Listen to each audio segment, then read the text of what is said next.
Hi guys, back here again for another Barbie movie adjacent video because, hello, I am not immune to chasing the algorithm every now and then. And after missing 3 weeks worth of videos thanks to my PC monitor trying to kill me in cold blood, I'll be honest, I need the boost. The YouTube algorithm is a cruel, cruel mistress, but sometimes she can be pretty generous. So, the Barbie movie. One big topic of conversation that it definitely kicked up was discontinued dolls. Controversial dolls. Because they were a pretty big part of the movie, right? And that's led to tons of articles, listicles, clickbait stuff, all around, like, all the controversial Barbies featured in the Barbie movie, the dark stories behind these discontinued Barbies, etc. And because I made a video pretty similar to this one in the past, where I reacted to an article titled 25 Weird Barbie Dolls That Actually Got Made, I thought it would be fun to go back and do one of these post-Barbie movie. Maybe the journalistic standards of these kind of articles improved. Maybe they got a lot worse, but I'm curious. So today I'm basically going to be doing the same thing, reacting to this article I found titled "The Uncomfortable Reasons These Barbie Dolls Were Discontinued." And I'm just going to go through, give my perspective and my knowledge as a longtime doll collector and friend of Barbie. Because if we learned anything from the last video, it's that people love to just go on the internet and tell lies, right? Especially about Barbie. So this article, I only gave it like a cursory glance to make sure it wasn't AI generated or complete nonsense, but it's from the website Historical Genius, which seems to focus mainly on history stuff. I've not heard of this website before. I don't know how thorough their articles are, what kind of people are writing for them. I just found this article. Actually, now that I remember, it was a Twitter ad. So that bodes really well, I think. But yeah, published August 3rd, 2023, not too long ago. The uncomfortable reasons these Barbie dolls were discontinued. Well, let's see what these uncomfortable reasons are, shall we? Barbie's been around for a long time, and now she's a movie star.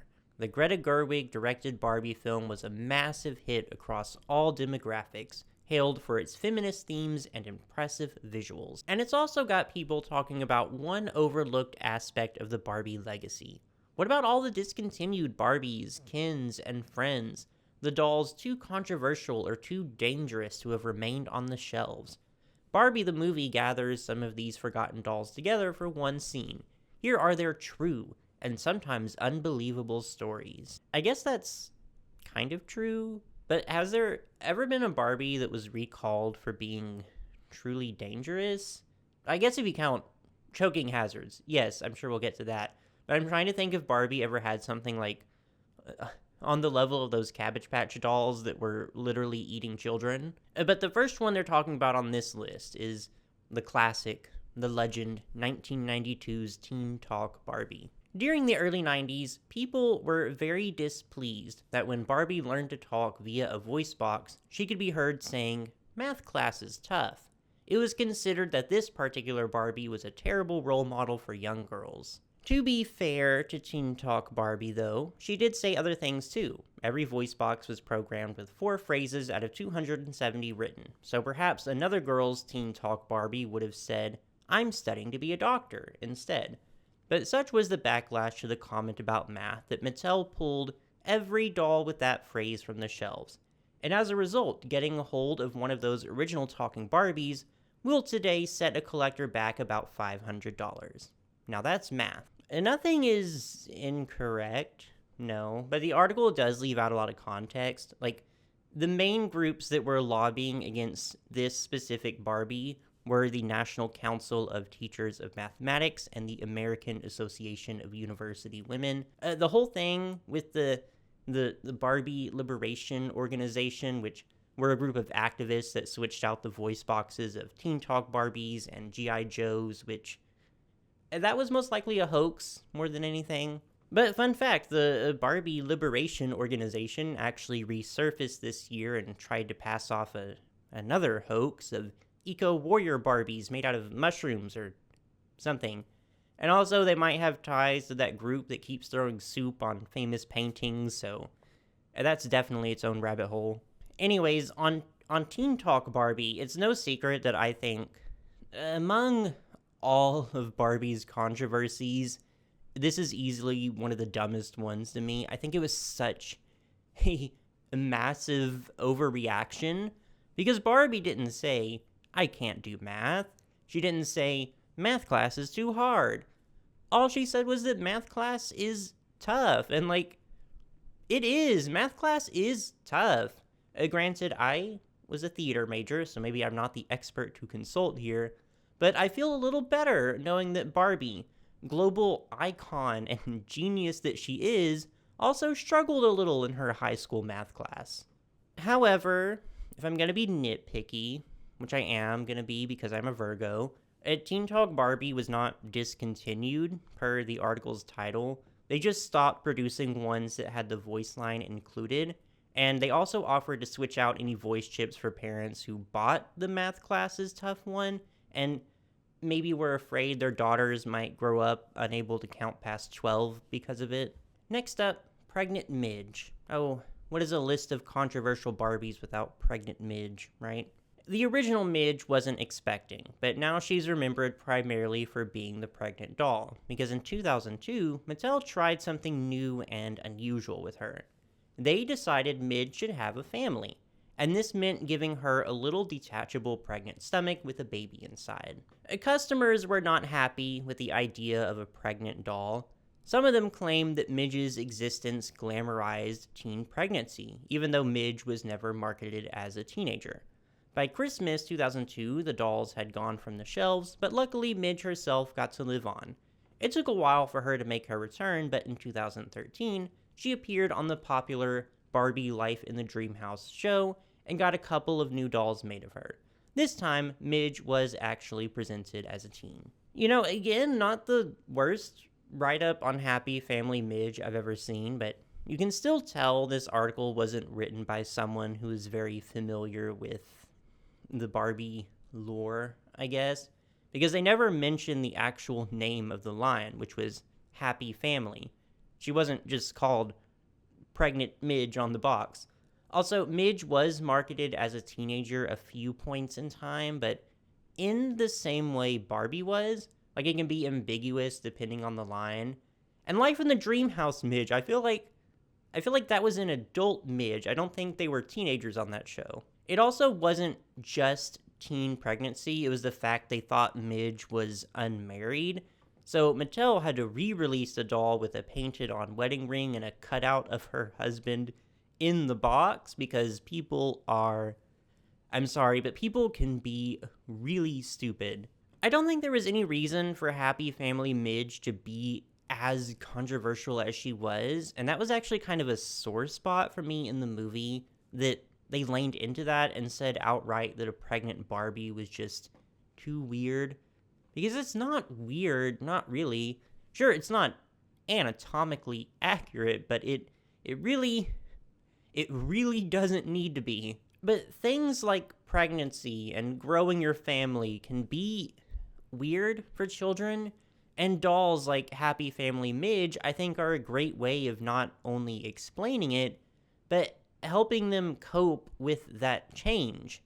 Also, to nitpick again, Happy Family Midge, again, I don't think she was formally discontinued.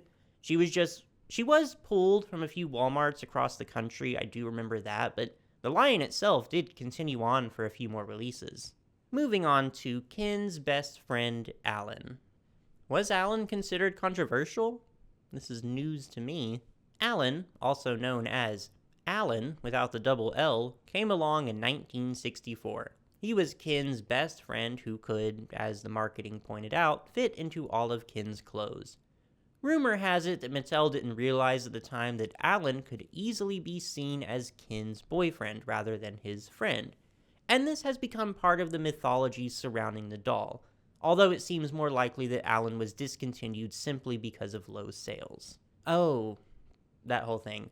Yeah, I'm glad they corrected themselves because no, it really wasn't a thing for Allan and Ken to be seen as boyfriends during Allan's run. That's a very contemporary suggestion. And don't get me wrong, I support it, but the truth of the matter is that, yes, even though Allan has retroactively become pretty popular and sought out by collectors, in the 60s, no one cared about Allan. No one wanted Allan. They only ever made, I think, only 2 Allans before dropping him. He was just a very superfluous character. He was marketed as Midge's boyfriend. Yes, the Midge. She's always in the middle of it, isn't she? And Ken, now, he was already a hard sell. He wasn't exactly flying off the shelves either. So if children aren't buying Kens, aren't too interested in Ken, then why are they going to be interested in the boyfriend of Barbie's frumpy, unemployed friend, right? The article does mention briefly that they brought him back as Allan, 1L, in the 90s, and then again for the Happy Family line. It says that Mattel attempted to lay rest any rumors about what his sexuality was supposed to be, but I don't think that's why. It also says this new version of Allan caused the prices of Allan dolls on eBay to suddenly skyrocket, leading many to wonder if Mattel might capitalize on the fandom by creating some brand new Allans. If so, you can bet people will be queuing up to buy them. Which, yes, that did happen. The prices didn't actually go up as high as I thought they would, but I think some of the hype has just kind of died down. And next up, they talk about Rollerblade Barbie. This 1991 Barbie came with snazzy rollerblades that flashed and shot out sparks when used. Wait, sparks? Yes, this was not a safe Barbie doll for children, as it turned out.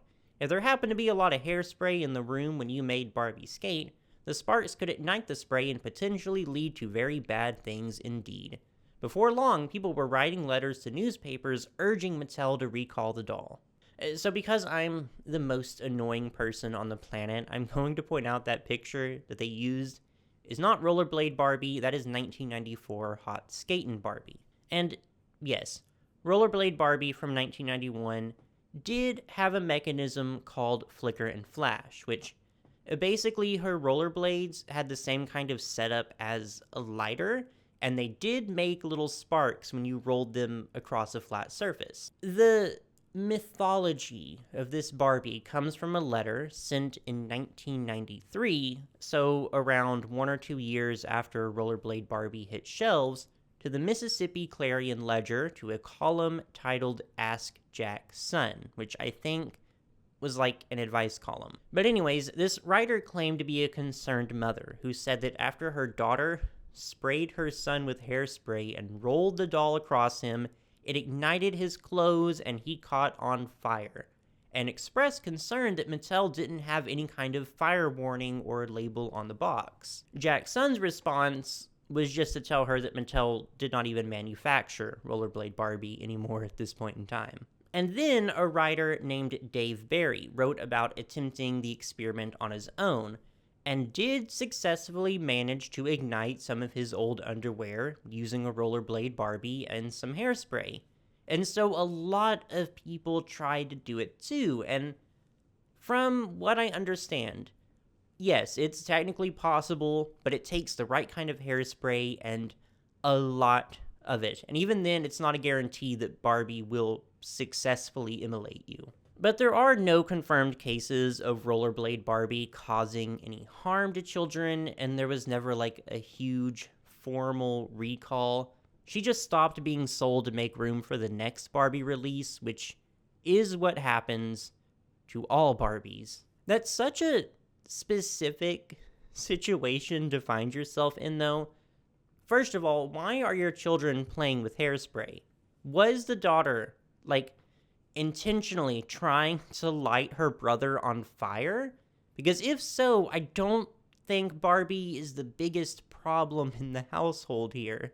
And now we've got Share a Smile Becky. Arguably one of Mattel's greatest failures concerned a wheelchair-using doll. This was Becky, a friend of Barbie's released in 1997. Unfortunately, someone had forgotten to check if the wheelchair fit in the Barbie dream house, and thousands of girls were disappointed when it didn't. Mattel promised it would look into the matter, but it never did. Becky eventually got to go to the Paralympics, which was cool and all, but she was forever excluded from the dream house. See, I take issue with this because I feel like Becky only ever gets brought up because of the Dreamhouse thing, and I think that kind of ignores everything that was good about Becky, and also ignores what the real problem was when it comes to Mattel's part in it. Could Mattel have made an accessible Dreamhouse much earlier than they did? Sure, yes, absolutely. But Becky was still an immensely popular doll when she was released. She sold incredibly well, and a lot of people, parents, kids, etc., really loved her, and I just hate that she always gets watered down to this specific anecdote. The bigger problem, in my opinion, is that Mattel only made a few Becky dolls, 3 in total, despite there very obviously being a big demand for her. Which, yeah, that's a lot more than other toy companies were doing, but it still definitely could have been a lot more. But obviously, more recently, they have been putting in a lot more effort with their wheelchair dolls, which is nice. The article does at least give this quote from Madison Lawson in Teen Vogue that I think is pretty sweet and sheds more nuance on the Becky situation. The Becky days are a typical representation of how disabled people are often portrayed in the media. People with disabilities are rarely featured as the ideal beauty standard and are often used as objects of inspiration to make non-disabled people feel better about themselves. And while Becky broke barriers and is important to me, it was also why seeing Barbie herself in a wheelchair was so revolutionary. Next on the article's list, the Freda Colo Barbie. That's what happened when it released a Freda Colo Barbie in 2018 as part of its Inspiring Women series. Kahlo's descendants took Mattel to court in Mexico, claiming that the company didn't have the rights to use Kahlo's image, and won. But there was also the issue that the Freda Colo Barbie didn't actually look like Kahlo at all. Which, yeah, I don't know, I can't really defend Mattel on this one. I guess it was a nice sentiment, but it just goes to show you can't really just take someone's likeness and turn them into a marketable product, especially if they were someone who spent their life being pretty against that exact thing. I don't remember at the moment exactly how that court case went. I think the doll was released in like a very limited capacity and also fully banned in Mexico, but correct me if I'm wrong. And now we have Sugar Daddy Ken, or Sugar's Daddy Ken. When Sugar Daddy Ken was released in 2009, the reaction to him was exactly what you'd expect. Mattel had to quickly clarify that, no, he wasn't that kind of sugar daddy. The dog was called Sugar, so Ken was his daddy. Duh. This did little to quell public unease. By 2012, Sugar Daddy Ken and his cute little dog were gone from the shelves. The doll went down in history as one of Mattel's most bizarre misjudgments. So, correction time. Palm Beach Sugar Daddy Ken was never released. He never came out, was never available for purchase. He was intended to be a part of the 2010 Palm Beach line of Silkstone Barbies, but due to the ensuing controversy of his name, was never released. And my reaction to that is just, what happened to having fun, right? First off, the Silkstone dolls, or the Barbie fashion model collection, has never been for kids.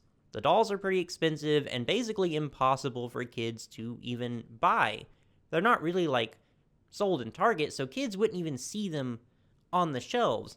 There was really no harm in releasing a Ken doll with a cheeky name. I don't think this qualifies as, uncomfortable or disturbing. Is it kind of funny in retrospect that a doll called Sugar Daddy sort of existed? I mean, a little, yes, but we, as adults, should be able to laugh about these things. He is sort of getting a re-release now through the Barbie movie line of dolls.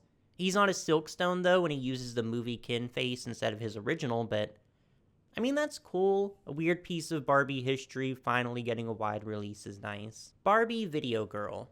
The rather creepy-looking Barbie Video Girl came out in 2010, and her gimmick was she had a camera in her front and a mini TV screen in her back, so she could film anything. The FBI did not approve at all of this and warned parents that the doll was a risk to their children's privacy, and the privacy of anyone else in the household, come to that. Creepy looking, she just looks like a regular Barbie, and a cute one at that. But I actually don't have a lot to say about this one. I mean, who am I to argue with the FBI, right? But again, she wasn't really recalled or discontinued for any particular reason. She just entered the big Barbie circle of life. Growing up Skipper.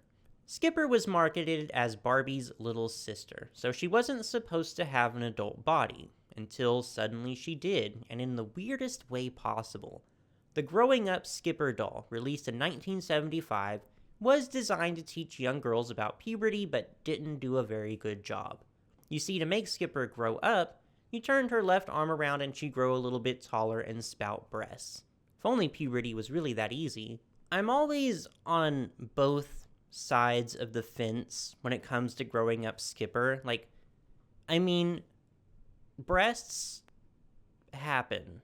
I don't know how to word this elegantly, but they don't need to be something we as a society are so afraid of.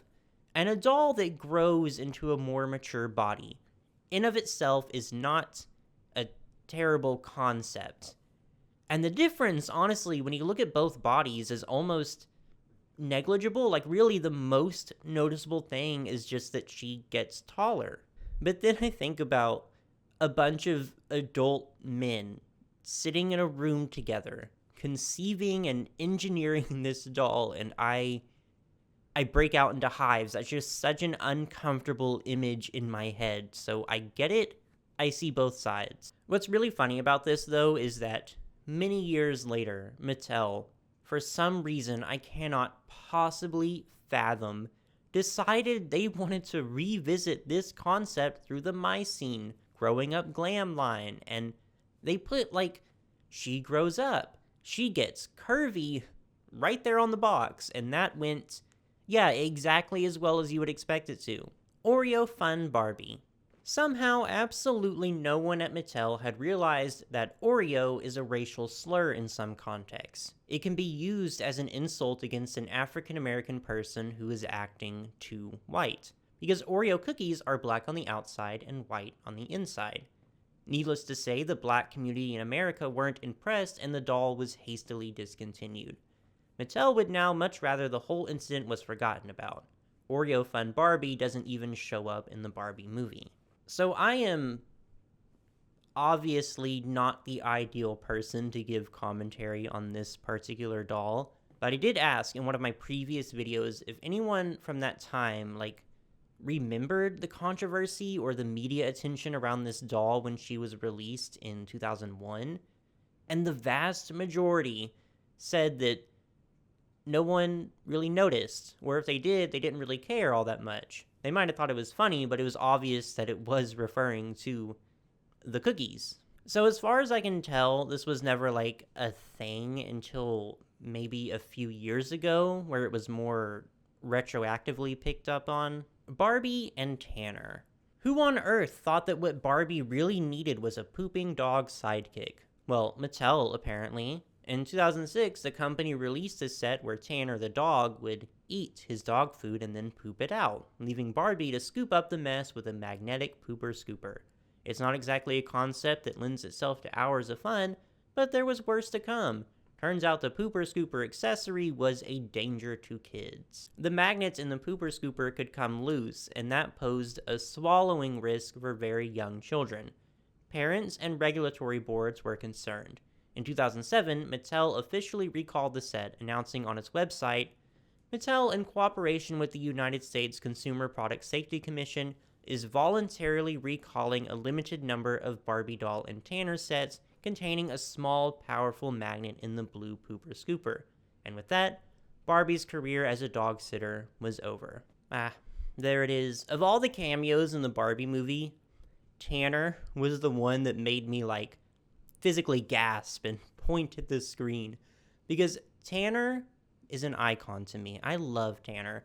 I think I must have seen the commercial for this dog 56 times a day. Every day for a solid year. And, like, I never bought the set or anything. I had no desire for it. But there's still something, like, so incredibly, viscerally nostalgic about that doll.